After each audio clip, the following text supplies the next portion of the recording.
That was a hit. Yep.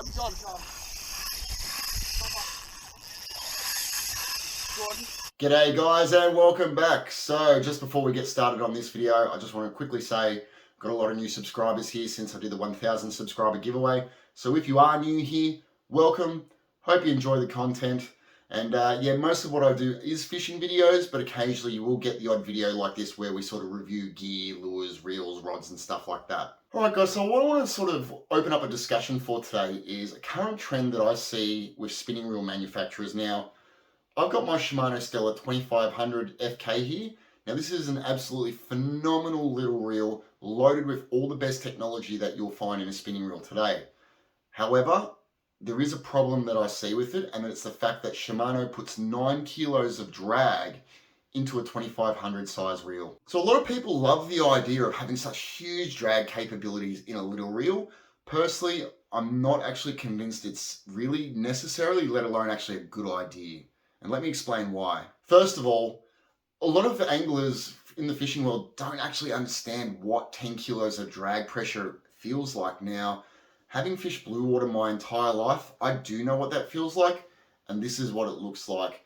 Now, as you can see here, I'm basically harnessed up on the rod with a gimbal belt and harness. That rod's like a broomstick and it's getting a serious bend in it. The reel is pushed all the way to full drag with 24 kilo monofilament line, and it is absolutely twanging off that reel under high pressure. Now, if you were to try and do that on something like this little reel, that kind of pressure is going to be absolutely horrific to the reel, the rod, the entire outfit that you're using. Now, a few people have said, yeah, okay, well, you can, increase your braid size, you can go and use a heavier rod to try and compensate for that extra drag pressure. But what I would say is, if you would go and put this little reel on something like a 15 to 24 kilo spin stick, it's going to feel horribly unbalanced. You're going to want to use, your Stella 20,000 sort of thing for that size rod. So even though this can pump out as much drag as those reels, you're not going to be able to as effectively fish it. The line pickup's going to be slower as well.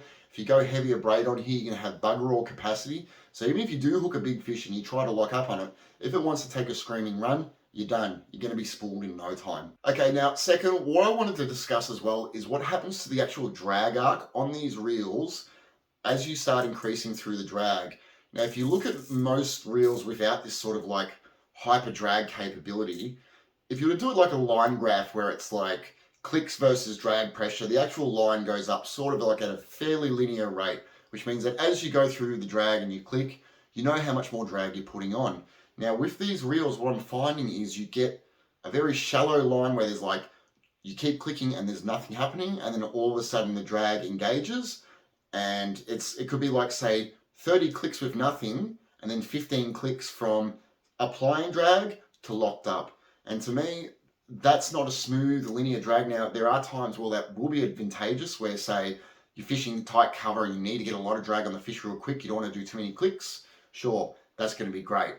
But for what is essentially should be a linear frictional drag, not acceptable. Now, third and finally, as great as the engineering goes into these reels, what goes through my head is if anyone were to do any kind of prolonged use of these reels, fishing it at 9/10, you're going to have problems. Now, one of the main areas I would think you're going to expect to see problems is in the reel seat here, cracks and fractures from stress, from it basically being trying to rip at it like that under huge amounts of drag pressure for a long period of time. So things like that, I'd expect to see things like your rotor on your reel possibly getting bent out of straight alignment. A few other things like that, bearings blowing, other things like that as well. So while they are capable, I do not think at all that they're going to be able to be fished like that for long periods of time. Now, as far as what I think would be suitable drag pressures for something like the Stella 2500 FK, I wouldn't think any more than about 5 kilos of drag pressure would be necessary. Now, when I used to fish in New South Wales, we used to do switch baiting for 100 kilo striped marlin using 8 kilo monofilament. And we never used to go over any more than 4 kilos of drag pressure chasing after them. So the way I see it is if we could get a striped marlin around 100 kilo with 4 kilos of drag and a bit of boat maneuvering, 5 kilos in your Shimano Stella FK 2500 to chase all of your bread and butter species is more than sufficient. Alright guys, so that's it for this video. Let me know what you think down below in the comments. Do you think that what they're doing at the moment with reels and packing all this drag into it is a good thing to give you more capability? Or do you think, like me, that it might not be the best idea. We're going to see problems with reels and other issues because of people fishing these things at 9/10. Let me know what you think down below. And yeah, guys, we've got some more footage coming up with the Summers Fishing, so I'll see you all soon. Cheers.